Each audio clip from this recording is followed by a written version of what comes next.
I'll start, I mean.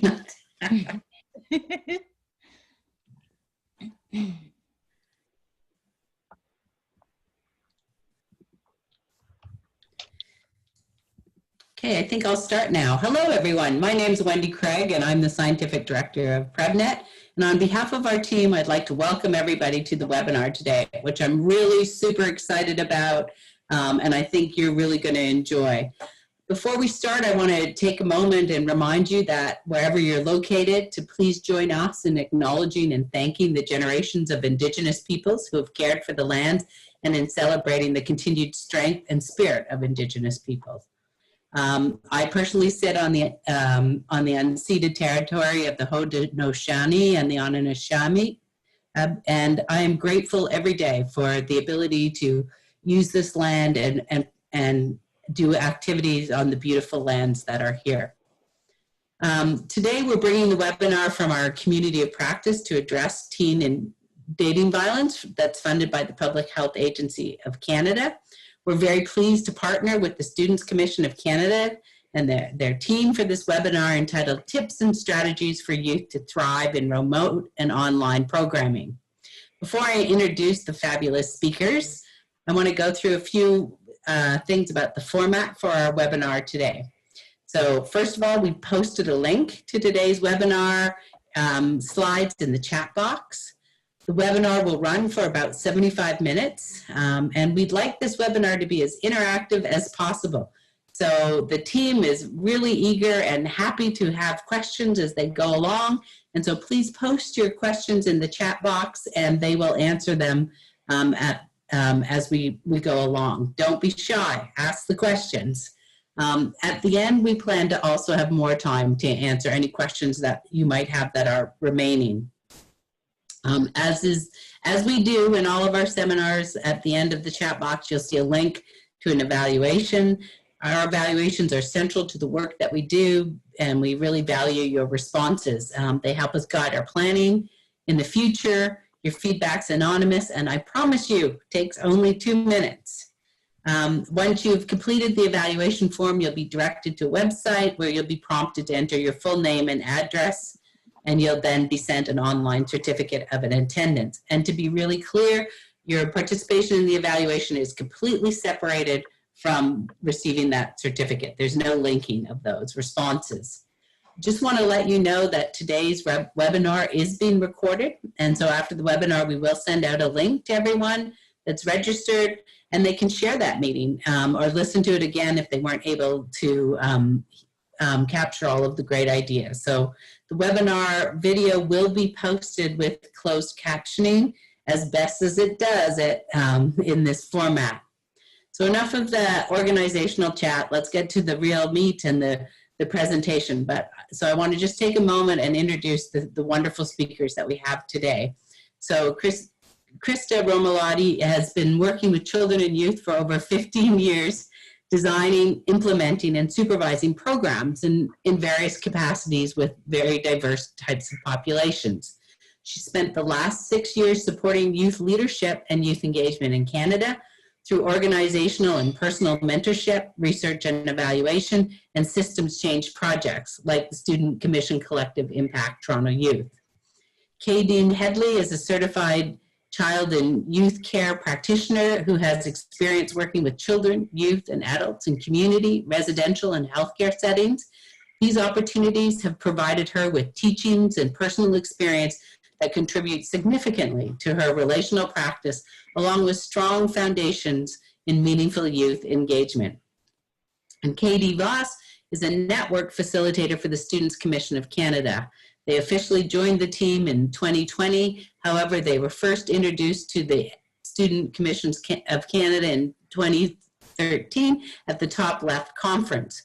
Growing up in Thunder Bay, Katie worked with local and provincial organizations to help improve the quality of life for vulnerable youth in his community.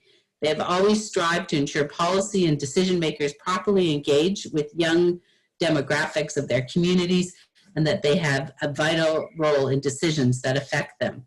So I'm so grateful to have them today here with us and to share their expertise. And without further ado, I'm going to turn the presentation over to them and sincerely thank you for all of the work that you've done and for joining us today.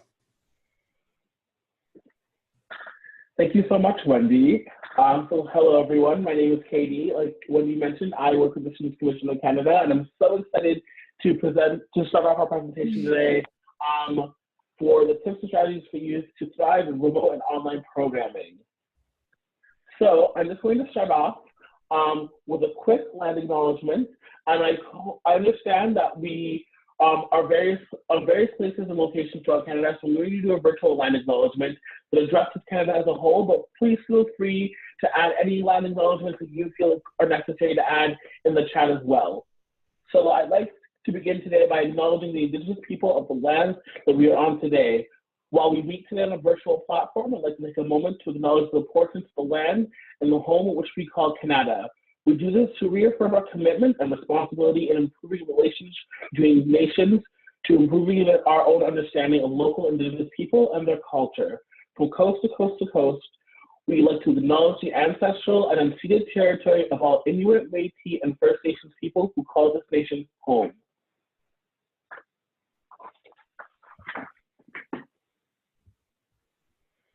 So, with that out of the way, I'll let my other panelists introduce themselves and then we'll get going with the session. Awesome, thank you, KD. So again, my name is Krista. So I wanted to start a little bit to just talk about how we get to know each other on Zoom or on any online platform. Today we're using Zoom. One thing that we've noticed over the last 6 months is this period of getting to know each other, whether it be between adults or between adults and young people or among young people, you need to spend more time on this when you're using a virtual platform. I think there's been a tendency to use virtual platforms over the last 6 months to be, productive and meet, and there's often very little small talk and very little time to chit chat and engage and get to know each other. But when you're running youth programming in online spaces, you have to intentionally set that time and space to get to know one another. And this may be in a single session at the beginning, but it also should be continued throughout your sessions with young people. So for example, if we host an online call, it may only be, like an online Zoom, it may only be 1 hour, but we may spend the first 20 minutes just catching up. It could be very informal and very casual, but what we found is that for the young people that we work with, having that casual, informal check-in space is really important. So some key facets of this whole getting to know each other and getting getting started process. One is around setting expectations. There's, I think, a tendency for us to assume that people all sort of have the same practices in online spaces. Because when we do things in person, maybe there are certain assumed practices of oh, if you need to go to the bathroom, get up and go. If you need to go get a glass of water, go get a glass of water. If you need to step out of the room for a second, step out of the room. But those aren't always clear and explicit in online spaces.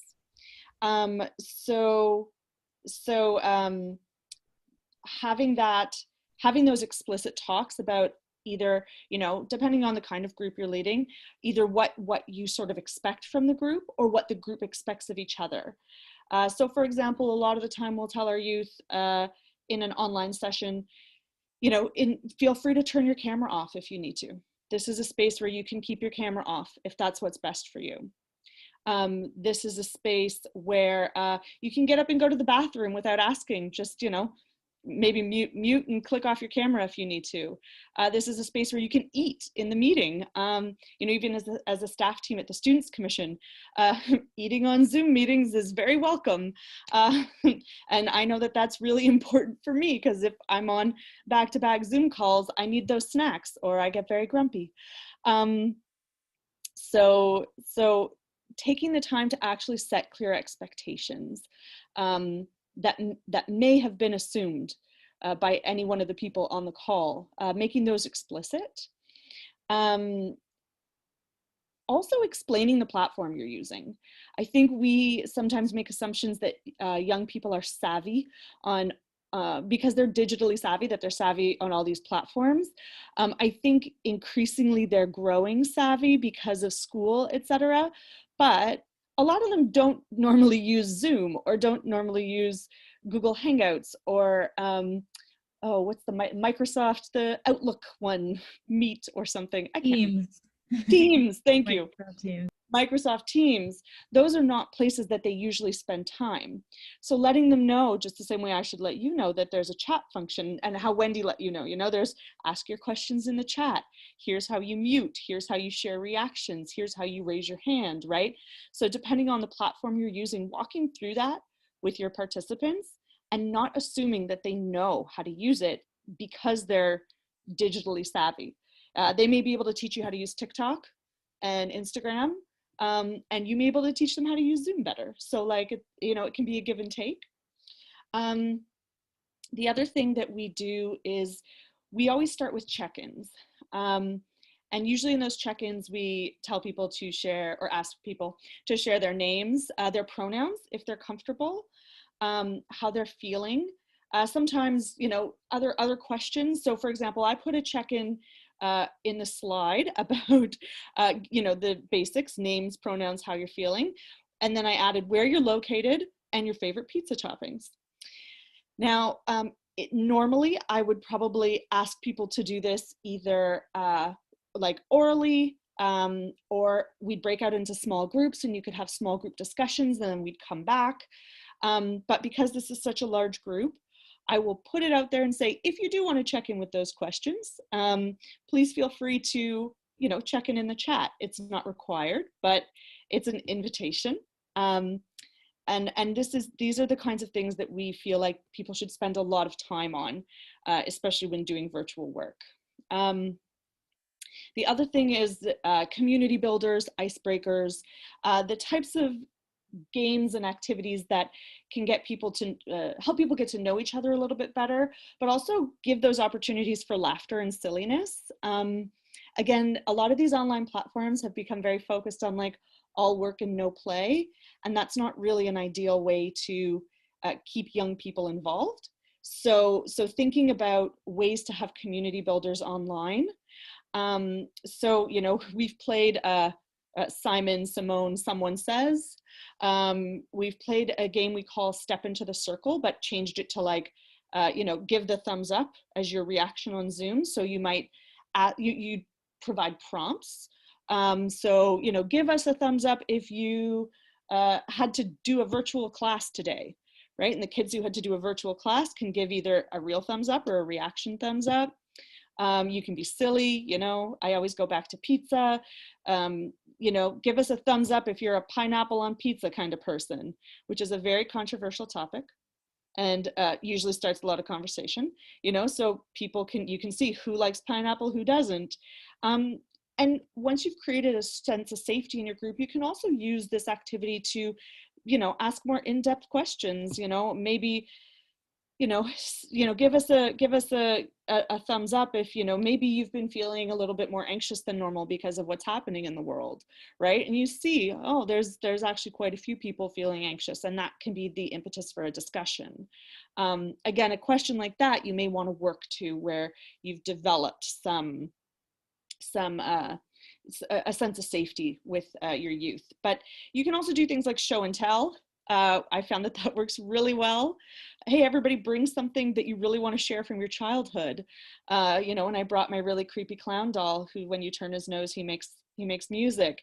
I loved it growing up, but apparently it's terrifying. So like bringing little pieces of yourself like that to the space really help bring life, really help animate the space and make it something other than, just this video call that people are doing. And also scavenger hunts. Scavenger hunts are lots of fun. Everybody quickly grab something in your house that is the color blue and bring it to us, or grab something that is, grab your favorite hat and put it on. Like, it gets people moving, but it also brings them back to the table with little bits of themselves that you then get to explore. So again, it's really about taking the time to prioritize this getting to know you piece, because it's going to be it's going to be really important in your virtual space, and you're going to have to be really intentional about it. And now I will pass it to Kadane. Thanks, Krista. All right, so now we have the 4 pillars. Our 4 pillars for the Students' Commission are respect, listen, understand, and communicate. They're our starting point for building a safe place. So I'll go through them quickly and then explain how we fit guidelines into this part. So with the 4 pillars as our starting point in building a safe and inclusive space where everyone can participate and have their voice heard or their chats read, we start with respect for the gift and strength that each person carries within, for young people, their ideas and their capacity to improve the world. Then we have listen. With respect as our foundation, we learn to listen. We listen not just with our ears, but with our heads, hearts, and all our senses. We listen actively, intensely, not just to words, but to silences, to deeds, and to experiences.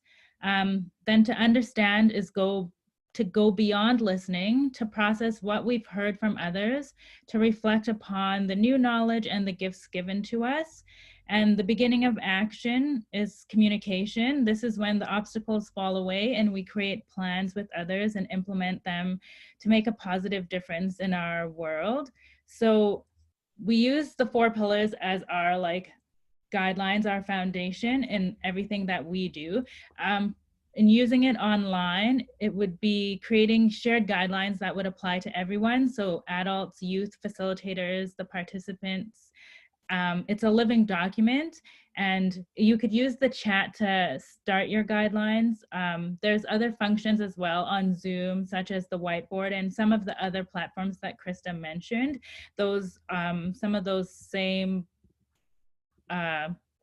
things are available, such as a whiteboard function, or where you can share the screen and everyone can kind of add to it at a time. So it's a living document.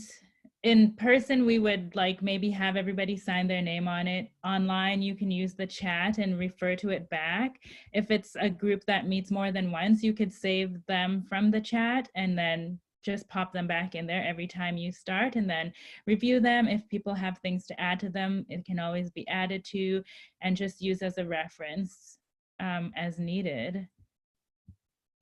So if we were going to use them in this presentation now, I would just suggest using the 4 topics: respect, listen, understand, and communicate. If anybody would like to share in chat, maybe pick one or all of those and write a guideline that they thought would be helpful for them to feel safe and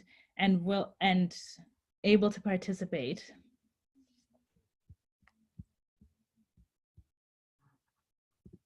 All right, so one person speaks at a time. I'll also suggest, because it came up as we've been going, to stay muted as somebody else is speaking.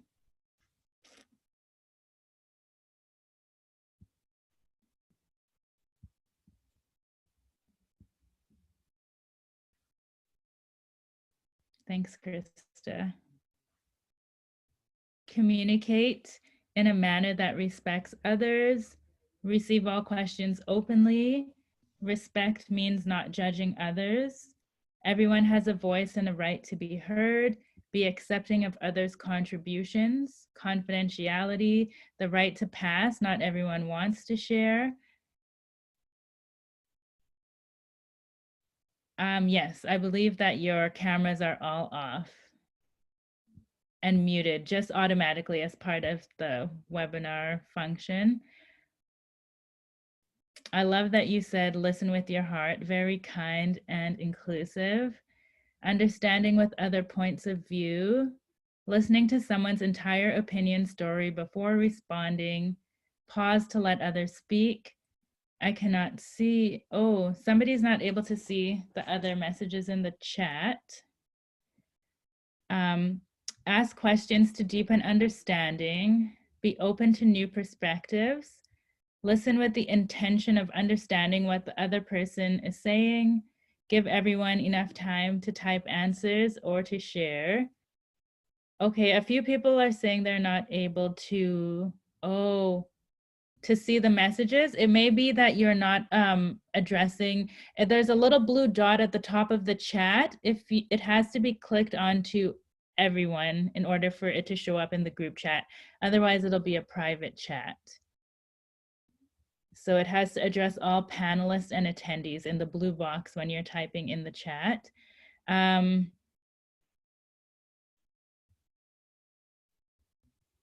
Yeah.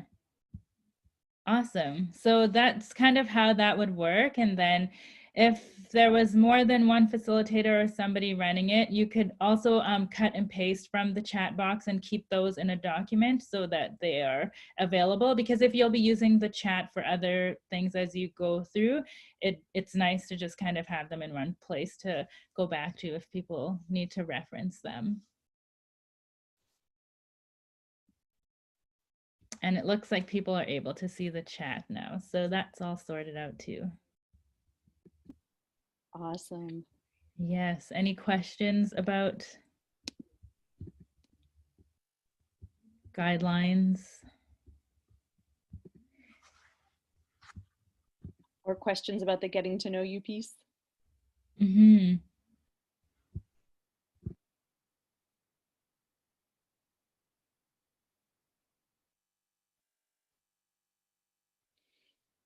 Okay, we'll keep moving forward, but if you have questions, feel free to keep putting them in the chat.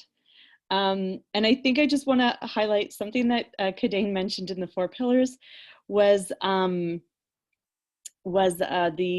listen for silences. And one of the things that I've noticed, and perhaps others have noticed around facilitating in these sort of virtual spaces is that you may have to get really comfortable with long silences as people are getting comfortable online, and they may have their cameras off, so you may have a hard time reading body language, reading facial expressions. And so the silence is really important, and leaving that space for people to get comfortable enough to ask questions or to get comfortable not always knowing how people are responding. There's just 2 questions that came up in the chat. One of them says, what getting to know you activities would you suggest without audio and video? And another question also, what can you do when one person is having a hard time not speaking or interrupting others? Okay. So just for clarification, when you're talking about the getting to know you activities, like if someone had either no audio or no video,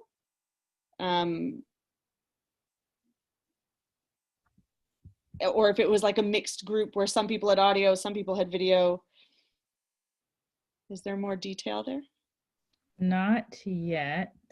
Yes, or they're uncomfortable using either or.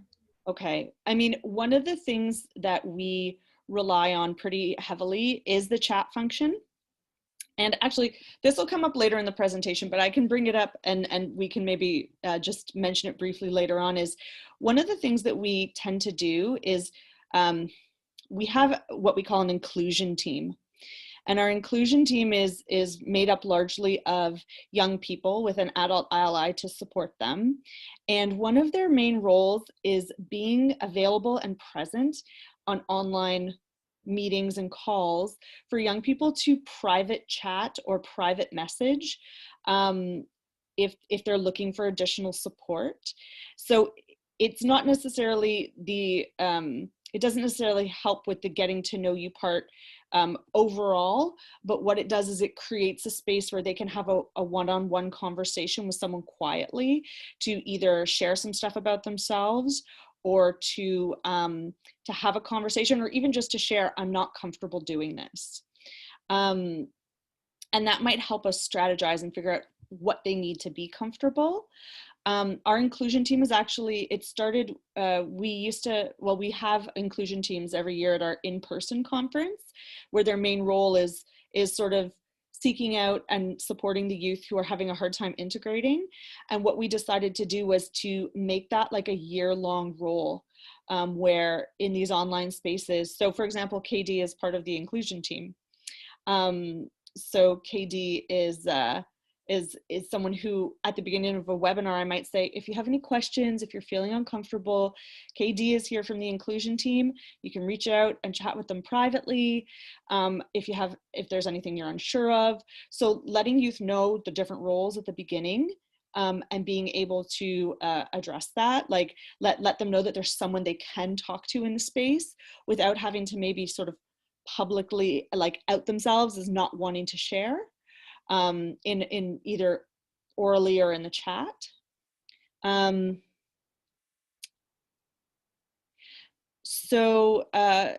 What can you do when one person is having a hard time not speaking or interrupting others?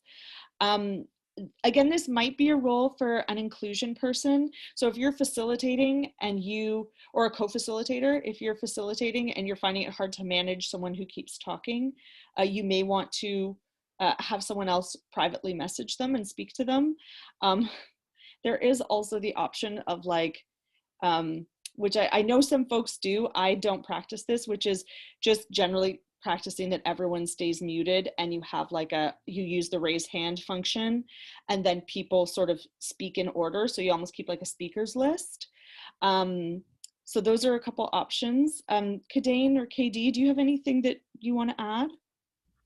Sometimes too, maybe just finding something for them to do, like asking them to monitor the chat or something like that, just giving them something maybe if they're able to kind of busy them, but still keep them focused in a way. Awesome. Okay, we have another question about what do you do if you notice a youth is not responding or contributing at all throughout? I would say for me, it kind of depends on the circumstance. If it's a relatively new group, a group where I may have a bit of a different approach, but I think usually what I would do is reach out individually afterwards.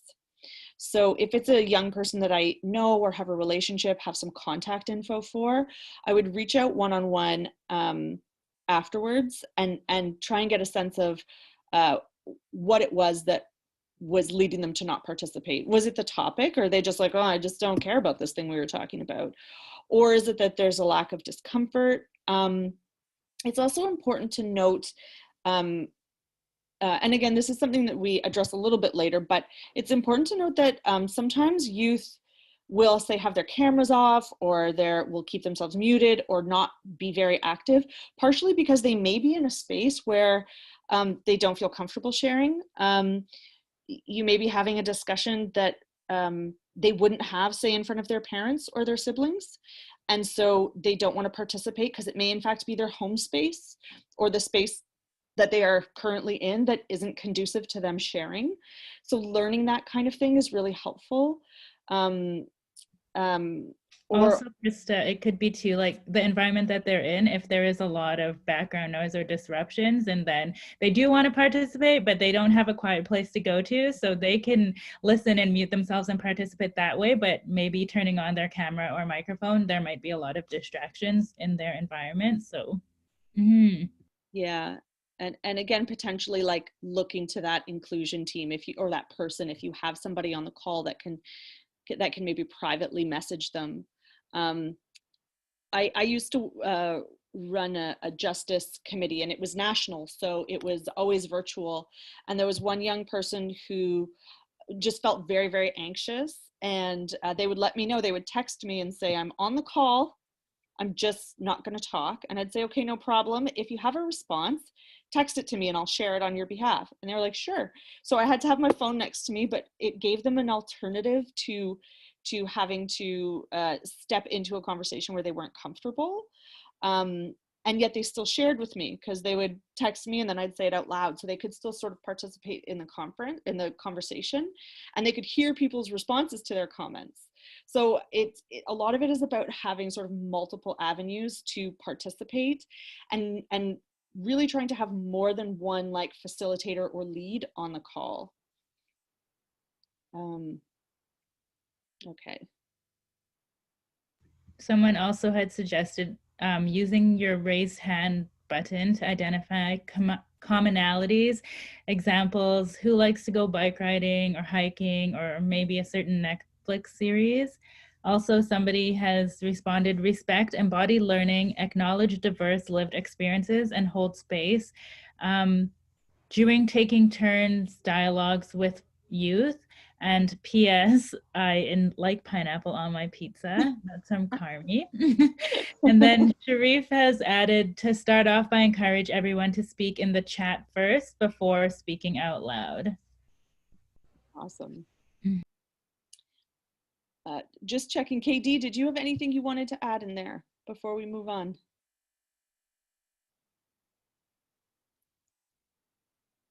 No, I think you guys covered a lot in that, and I would agree with a lot of the points. And I would say, and especially in terms of when it comes to engaging youth that seem disengaged or are, like the inclusion team or having someone similar to like that is very key and fundamental. And continue youth engagement and having those one-on-one interactions in order to foster safe space, and it's especially important during this time when we're so physically disconnected. Awesome, thank you, thank you. Okay, so we'll move on to the next slide. And this is just letting you know that what we're about to go through, and what we've been discussing already, is grounded in Youth Who Thrive, which is a literature review that the Students' Commission did in partnership with some partners around the GTA. I believe it was the YMCA and the United Way, but I'd have to double check. And there's a link there that actually goes to a specific page that discusses program qualities. So the research has identified program qualities that are fundamental to youth thriving in programs. And just for clarity, so if we go to the next slide, you can see that what we've done is we've sort of bucketed the different qualities together under broader headings. So in this slide, we've called this connection and belonging. Supportive relationships and opportunities for belonging and meaningful inclusion on your left. Those are the program qualities that you'll see listed in Youth Who Thrive with a description. And then these are some of the key, on the right are some of the key elements of connection and belonging. So we're going to go through those. And I will pass it to KD.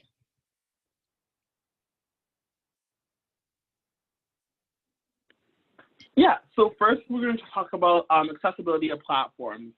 As you know, have noticed, through COVID and something like that, we've had to increase our access to technology. And oftentimes, a lot of times in the past, it was very much so assumed that youth had access to a lot of technology or youth were just tech savvy and things like that. But what we're noticing now is that that isn't the case for a lot of youth, and it's kind of damaging to have those assumptions, even like having those assumptions now and also moving forward. So we want to make sure that as people who work with youth, we want to make sure we increase the access to technology for youth. That way they can participate in our youth engagement, participate in our programming, but also be able to contribute in school and other amenities and such. So whether that increased access is if your budget allows it, purchasing and sharing devices between youth, providing like cell phone minutes and mobile internet sticks. Those are all key ways that you can ensure youth have the tools necessary to be able to engage with you and engage in general at this time where we're so disconnected. We also want to ensure that there are multiple options for engagement. So having video and audio only, or telephone options. For instance, for me, I'm in a place where I have really bad Wi-Fi. So I connect through the Zoom platform, but my audio is done through my phone in order so that I can still stay engaged and still be able to deliver this webinar, but also if I was doing youth engagement and things like that, I can still engage. So making sure that the platforms we're using are accessible in different ways. We want to also make sure that we're meeting youth on the platforms that they're using at and engaging with them through those platforms as well. So Zoom, I know, has become the mainstream norm for a lot of us, but for a lot of people, we always assume that youth are tech savvy and can pick things up real fast. But for a lot of people, Zoom is like another platform that they have to learn. And Zoom has this idea of professionalism around it. And if we want to be able to better engage with youth, especially during this time, we need to be able to be meeting with youth where they are. Having a Facebook Messenger chat to continuously engage with youth between meetings, even potentially having video and audio meetings through the Facebook chat function, because you can share your screen there, and it has very similar functions to Zoom as well. Meeting youth on Instagram, having those Instagram chats. So it's really about being readily accessible, ready for us to adapt to the needs of youth now. So we're just going to do a quick polling session. So our first question is, how do you usually communicate through youth, and what mechanisms do you normally use?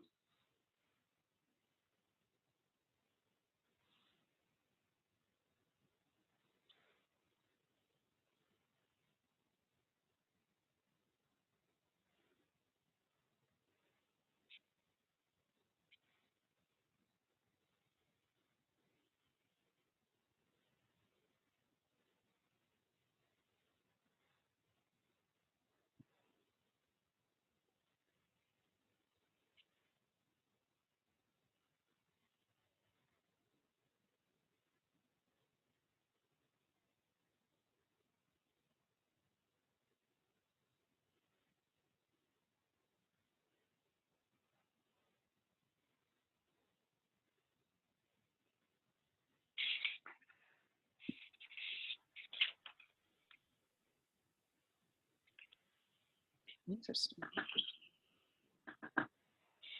So now we have, now we're sharing the poll results here. So you can see the majority of us are typically connecting with youth through phone means, which is really good. But also like being able to, like, you see a good portion of us are connecting through text, social media groups, direct messaging, email, face-to-face, all of the above, or even none of the above. So it's all about being able to kind of adapt and like think outside of the means of your normal realms of communicating with youth and things like that. And then our second question is, do you know your organizational policies in relation around communicating with youth through different mechanisms and media? So this question is talking about how the different policies and what your workplace allows in terms of communicating with youth and meeting youth where they are.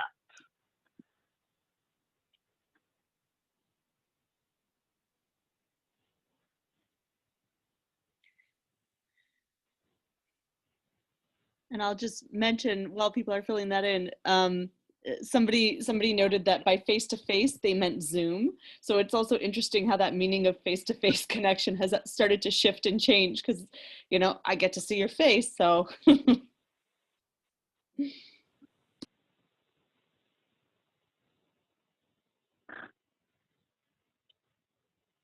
So we have our polling results here. And as you can see, the majority of us said that their workplace has policies in place that are flexible and open to online communication with youth.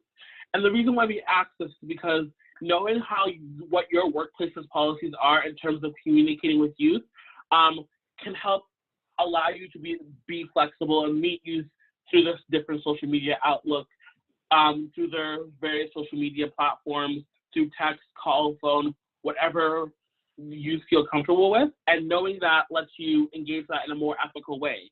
And if your workplace has stricter policies and you're very limited in how you can communicate with youth, it can oftentimes potentially hinder how you engage with youth.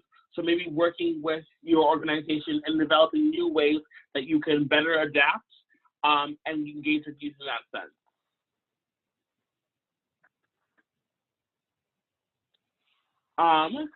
In the chat we just have, do you know if there's anywhere we can find an example of this kind of policy? I want to put one in place in my organization. Krista, would you happen to know a little bit more about that? You know, I don't actually know offhand. I mean, if there are other attendees who have a place where they would go to find that kind of policy, please feel free to share. I do know, I used to use it all the time. There's like an HR online website that used to have policy templates. I'd have to double check the website. And I don't know if they have these specifically around, like they were geared towards nonprofits, but I don't know if they specifically have policies around like online communication with clients. But I can definitely check and see. Okay. In the chat, we also have the polls wake up my drifty 80/HD attention. Great strategy for neurodivergent inclusion. Ours is created in-house, specific rules, but HR downloads is where we get our templates. So yes, that is a good resource there. HR downloads, I'll also give it a look to see for more information as well. So with that, I'm going to pass on to Kide. All right. So our next slide is consistent and diverse connections. So we have multiple supportive adults and peers available during, after, in, and in between events. Name their roles and how youth can connect with them. Accessibility of supportive people who are the supports in the online space is important to identify those people, their names, their roles, and how youth are able to reach them between sessions. So whether that's phone calls, text, social media, messaging, to be very transparent with that about the availability, the times that are available for connecting those people, if there's a set time, what methods they can use to get a hold of people. And then back to those organizational policies and procedures, take those into consideration. What limits do they impose, and then kind of set that accessibility around those policies and procedures. Might the organization need to adjust the needs of the remote, like those, if you do have policies and procedures already in place and they fit, then work within them. But if there maybe aren't any, as is coming up in the chat, or there may already be some, do they need to be adjusted to meet the needs of these new remote connections that are happening online? And then again, this would be another place where something like our inclusion team might come in handy. If there's just maybe some people that are available throughout the day online in those different platforms that you're using for young people to connect to, maybe it's to find out like what time meetings are happening, or if there's groups happening, or just somebody they can check in with, a safe person to say how their day is going. A lot of socialization, even in schools now, if people are attending face-to-face, they're limited to like their classrooms and, you know, going back and forth to class. A lot of kids were thriving on that socialization with their peers at school and at clubs and extracurricular activities, and everything is so different right now. So just making sure that that information is available to them and very clear. And then we have be transparent about connecting with adults and peer supports outside of events, share appropriate avenues for communication, let youth know the boundaries, etc. of communication. And then we had try setting office hours for drop-in chats. Know your organizational policies and procedures. What are the limits imposed on communication? How can you maintain communication within those limits, or do you need to change those limits? And then, yeah, so having things like the chat function to allow for those individual conversations, encouraging youth to ask questions either to the group or to the support people individually. And then using social media messaging before, during, and after events to pass information on, and like where it's available. So Zoom and different platforms, you can have private groups. So there might be a private group that's available during an event where people can go into that room and chat with somebody, or it could just be like a space that's available all the time online where they can check in, and maybe somebody's there, maybe somebody just gets back to them within a certain amount of time. But just making sure that it's clear how they contact that safety person, or how they can connect individually with each other, and let them know if you're using a chat function, if it's going to be saved, so they know that the chats are saved. And even if they're chatting in private, the private chats will show up when they're downloaded in Zoom. So just assure them that you won't be saving the chats, but if you are saving the chats, that information will be available if the chats are saved. All right, I'll pass it over to you, Krista, unless there's any questions.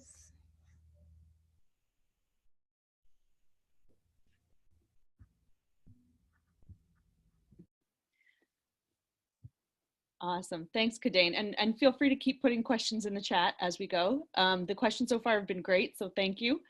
So the next section is on creating and sustaining community. And a lot of that is what I already talked about during the opening. So taking the time and making the space to get to know each other. And really committing to that and allowing things to go off topic. So knowing that if you're going to do a workshop that's in person, and it would normally take an hour and a half, that it may take 2 or 3 hour-long Zoom sessions to get through it, and planning for that accordingly, because that space to talk about things that are off topic is really important. And as Kadane mentioned, a lot of young people, their alternative spaces have sort of disappeared. Like their alternative spaces to have those kinds of talks.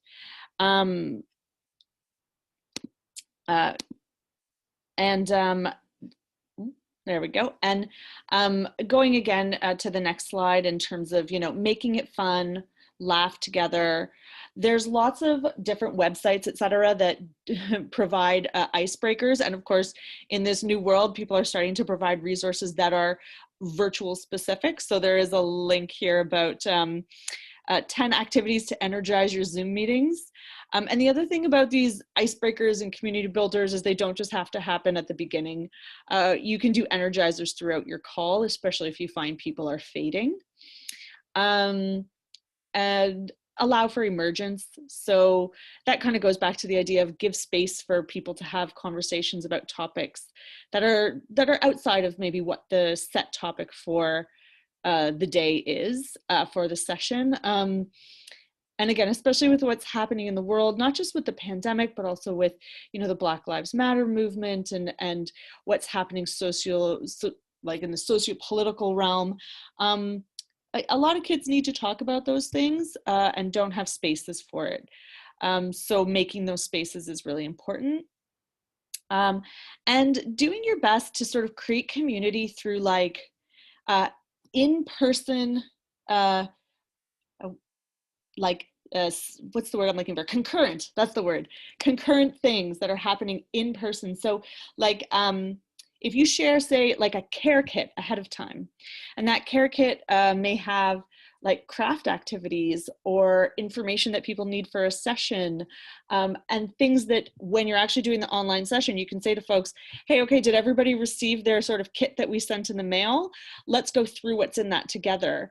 And that may mean that you have kids coloring in coloring sheets, and they're coloring the same ones, even though, they're in different spaces because they all received the same or a similar care package. I actually often reference the PrevNet Community of Practice in-person workshops that I went to, where I always love that they have coloring stuff on the table because I'm someone who likes to have my hands busy during a session. So, somebody is at the front speaking, maybe Kelly, maybe Wendy, and I'm coloring in a coloring sheet. And other people at the table may be doing the same, and to bring that kind of experience into a virtual space where, I may be coloring something here in Toronto, and Kadane may be coloring the same coloring sheet in Saskatoon.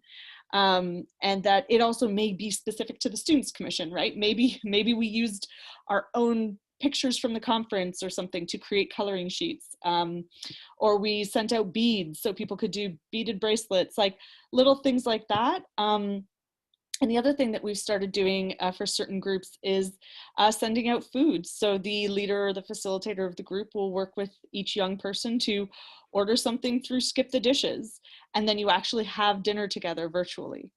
So things like that can create that sense of community that may in fact feel like it's missing, that shared experience that's hard to get in a virtual space.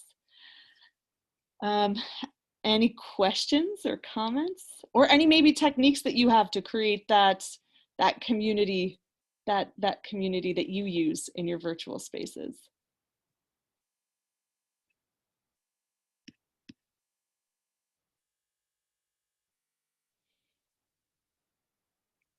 Okay, I'm going to move on to the next slide for the sake of time, but please feel free to keep adding. Okay, and people have been exploring other apps that allow for shared responses similar to what is used at universities. So if anybody has any examples, that's great, of like apps that they use, etc., or plugins that are really helpful for creating that sense of community. Mentimeter is a good one. We've actually used that. Yes, that's a great one, Dylan. Thank you.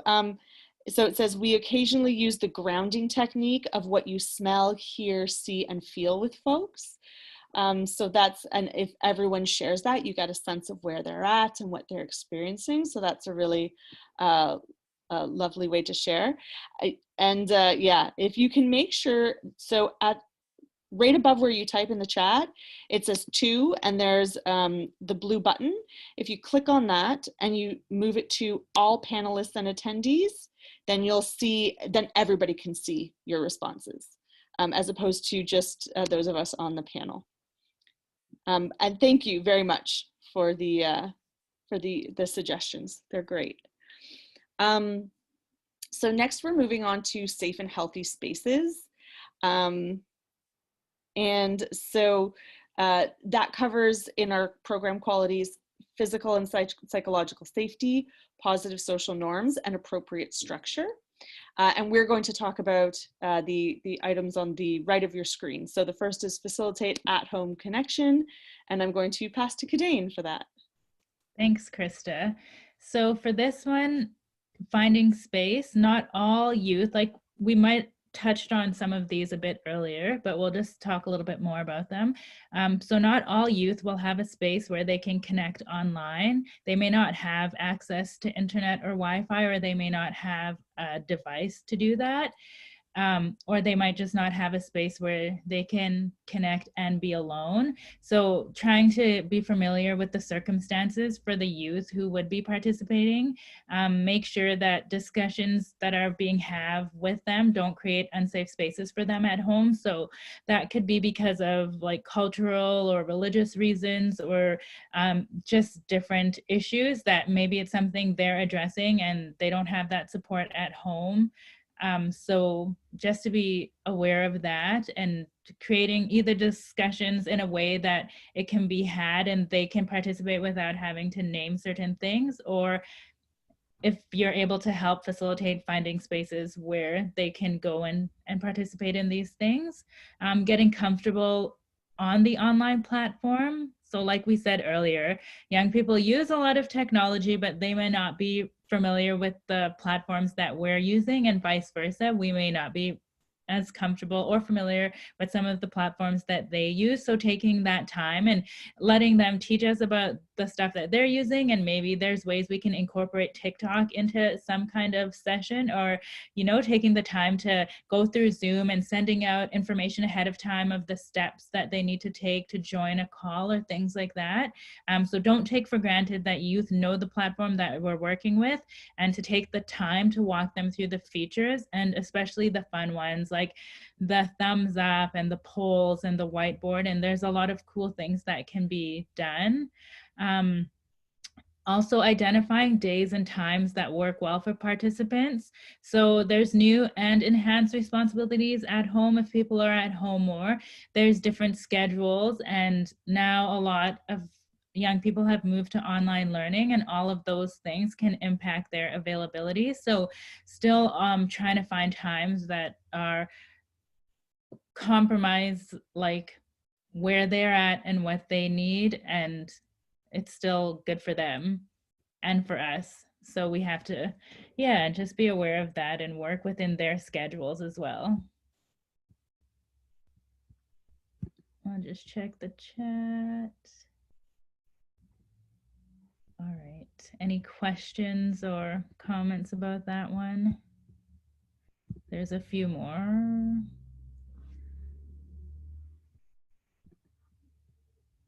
finding devices for students in need. In some cities and some organizations, there are people that have been like repurposing or refurbishing older items.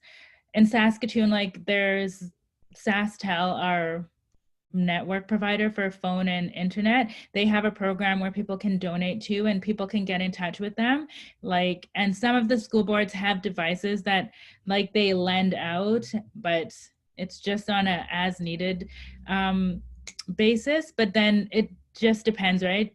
I know our internet and phone provider, like this Saskatchewan-based one, they were trying to work with some of the school boards to provide internet access at a lower rate for lower income families and things like that. So there may be programs in the communities that are available. But yeah, it would be worth looking into if that's something that's happening, or maybe something somebody can take on to get started up in their communities.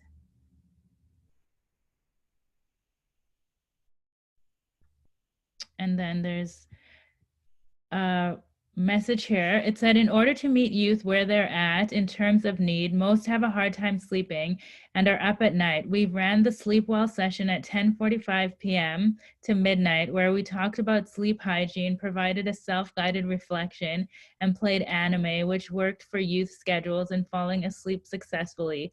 We've also provided acupressure rings. That's awesome.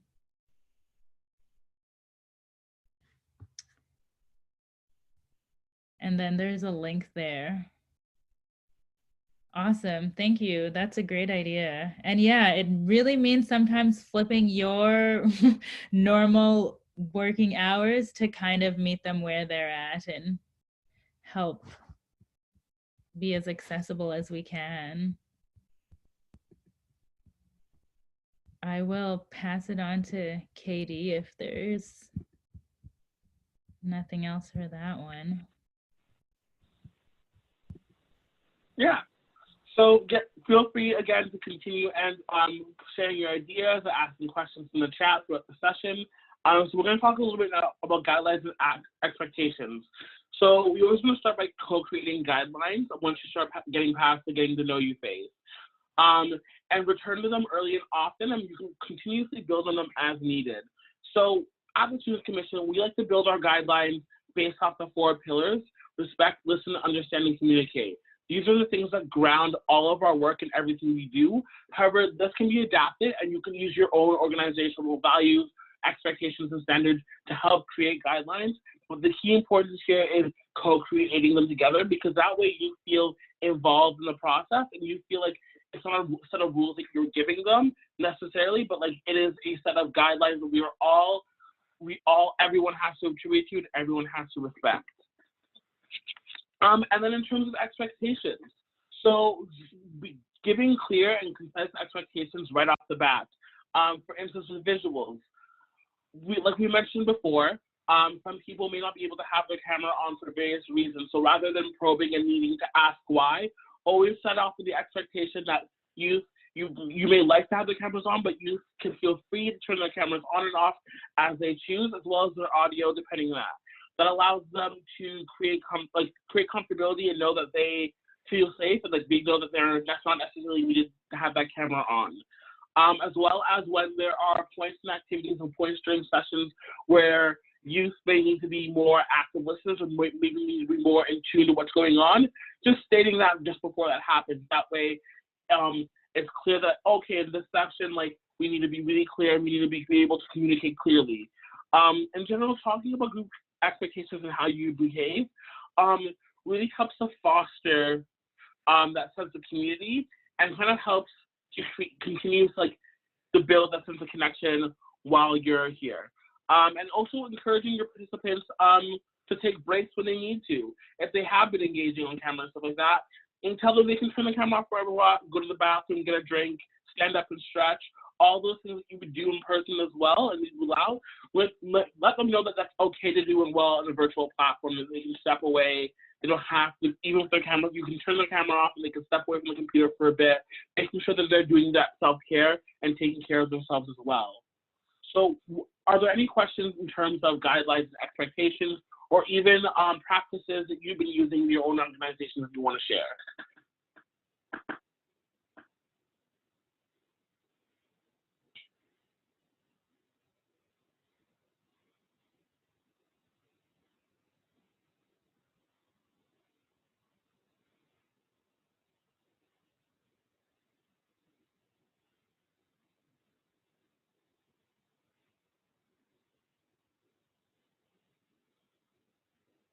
Someone wrote, we developed a code of conduct with youth group.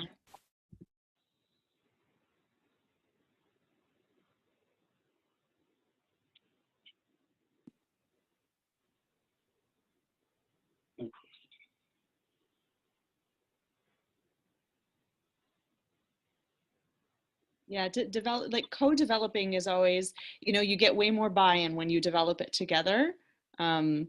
So that's always a great approach.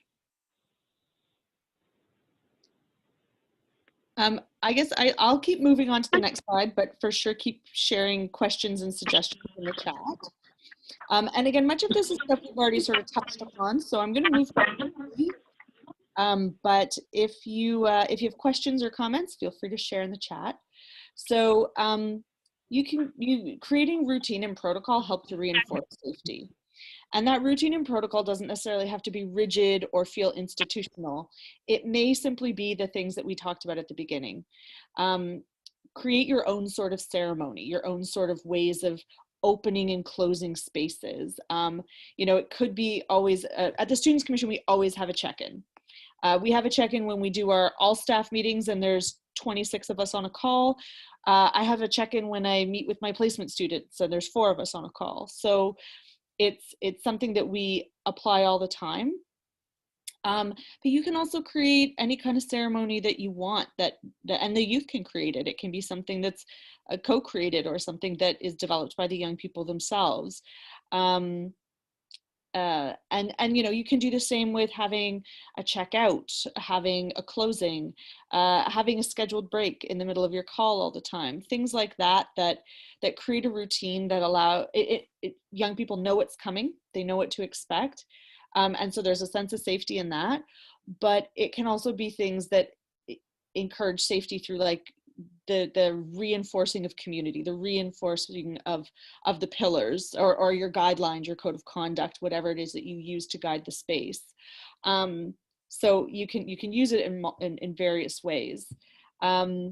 Kadane already spoke a lot about having like a safety person or safety people, so I won't go into that too much, but it is really good for young people to know who to speak to and how to connect with them.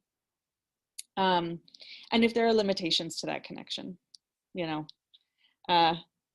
And then for the next slide, we often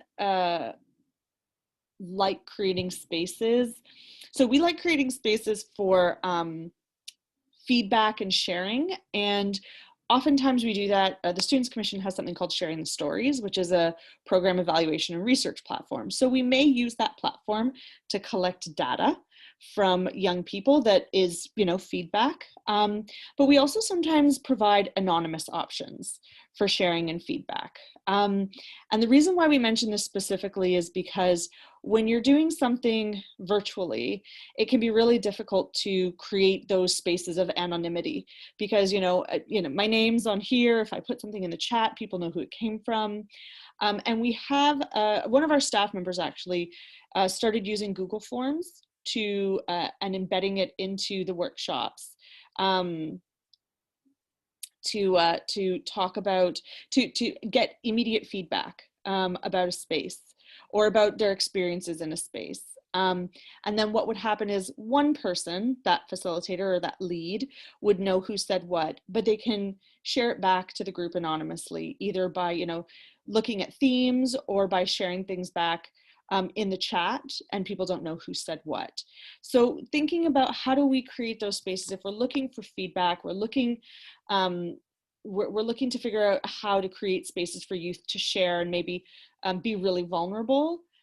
Starting that anonymously can be much easier than starting in a place of everybody knowing who it is. So there's the Google form is that we actually shared here. We were going to do an activity where we had people actually fill it out and we reported back. I don't necessarily think we have time for that right now, but we would normally use it just like that, where people would fill it out anonymously and the facilitator would put their responses into the chat box. So you would only know that they've come from me. You wouldn't know who in the room said it. And then we could use those as a catalyst for discussion, or people, we can address them as a group. Oh, it looks like somebody says they feel unsafe when this happens. How do we stop that from happening then if it's, you know, threatening the safety of our space? So it's anonymous, but it can still be brought into the space. And that's maybe how we would use that. And also, you know, thinking about how to use large group and small group spaces online. So as many of us know, you know, a lot of people, not just young people, people in general, are much more comfortable sharing when they're in a room of 4 instead of a room of 40. So using a platform that has an ability to do breakout rooms or like embedded small group sessions, I actually think is really important. And using those small group sessions during some of those get to know you activities. You know, we did what we called our speed dating at our all staff meeting on Monday. We brought on a lot of new staff over the course of the month, and we wanted to give them a chance to get to know everybody. So we would do these, we would break out into groups of 2. And chat for 5 minutes, and then shuffle everybody and break into new groups of 2, and, you know, talk for 5 minutes. And it gave people a chance to get to know people just a little bit one-on-one. So being able to toggle back and forth between small group and large group can be really, really helpful. I just want to take a look. There's a question. Do you have any suggestions for how to encourage youth to have their cameras on? I realize that it's important to allow for them to feel like they don't have to, but it can be so difficult if everyone has their cameras off right away. It makes it hard to create a sense of community if it's a new group and everyone leaves their camera off. Have you had much luck with showing youth how to use virtual backgrounds so they don't have to worry about what is going on behind them? And somebody shared, we do a funniest background image contest to encourage cameras for those who are comfortable. I also, and that's awesome. Thank you, Sam. I also find that, again, the small groups can really help. So what I found is sometimes I'm in a large group and I'm facilitating and most of the cameras are off. And then I'll go into breakout rooms and I'll go into them and there's maybe 3 or 4 people in a breakout room and all of a sudden cameras are on. So I would actually say that using breakouts is a great way to get people comfortable with the idea of their having their cameras on. And again, yeah, also making it fun and silly. Everybody come today wearing a hat. Everybody come today, like that may encourage, you know, like giving them almost like a contest or a competition might help them feel a little bit more comfortable and a little bit less like people are sort of staring at their background or looking at what's happening around them or focusing on them if they feel insecure. Maybe they're focusing on something else like the silly hat they chose to wear. Kadane, KD, do you have any insight? Yeah, just to add on that, in a lot of the groups that I've been facilitating and working with, a lot of the stuff that we do on it very early on is we do a lot of like team building in the sense of like that is not necessarily focused on like getting like to know you, but strictly games. So we do a lot of like games that involve like the eye contact of individuals, or we do like a word jumble game where it's like you have like a gibberish phrase that someone has to say, and like someone has to make that out, and it always ends up being a lot more funner when people are turning their cameras on. So slowly over time, you'll notice people start turning their cameras on more. Or the games like Werewolf or Mafia, where it's like storytelling, like murder mystery type of game, and people get really into that, and that helps foster that sense of community because you can still do those games through a virtual platform, just with a little adaptation that goes along with it.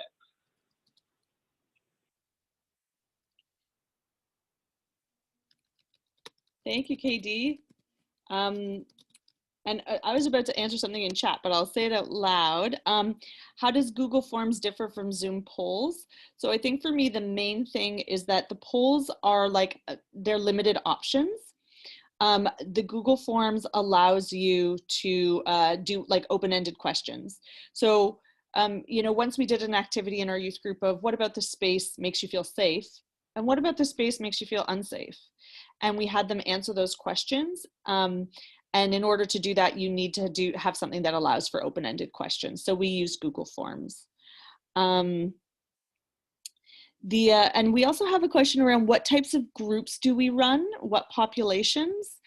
And so, Stephen, I'm not sure if that's just for the panelists, but I can say like, I run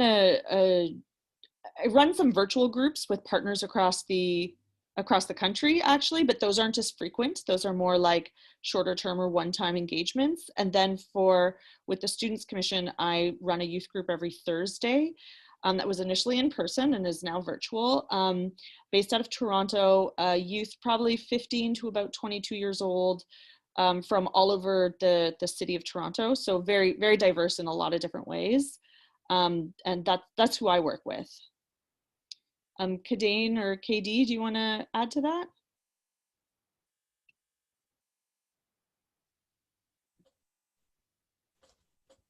Yeah, so two of the groups I'm working with now, I co-facilitate with Krista, which are our healthy dating and relationships training.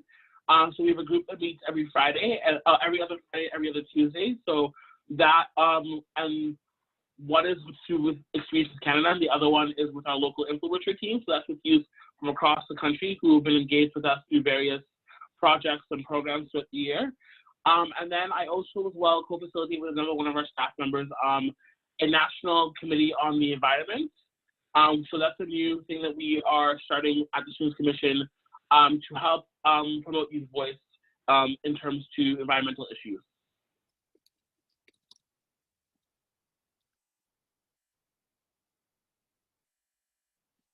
Awesome, thanks, KD. And Kadane, did you add? No, but I think we're out of time here, so I think it's wrap up time. It is wrap up time. To note, we didn't get through our entire presentation, but that's because you were all asking amazing questions, and actually much of what we discussed is embedded in the presentation further on. So definitely loved that, and thank you so much for your engagement and your participation. We can talk to Wendy and Kelly about maybe coming back another time and finishing it off. But you'll also be receiving the PowerPoint, like the slide deck, and there's going to be a resource available that go alongside. So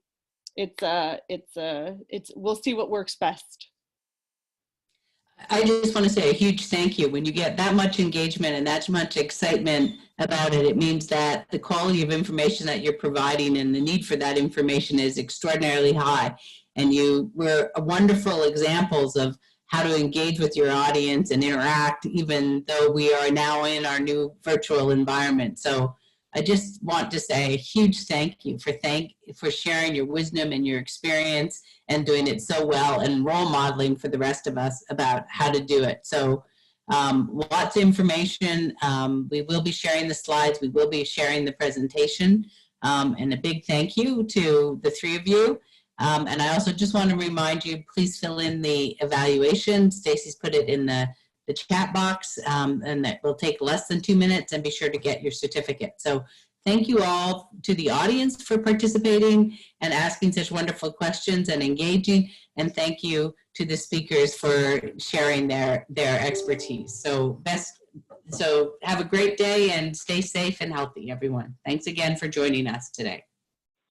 Thank you all so much for having us. Bye. Bye.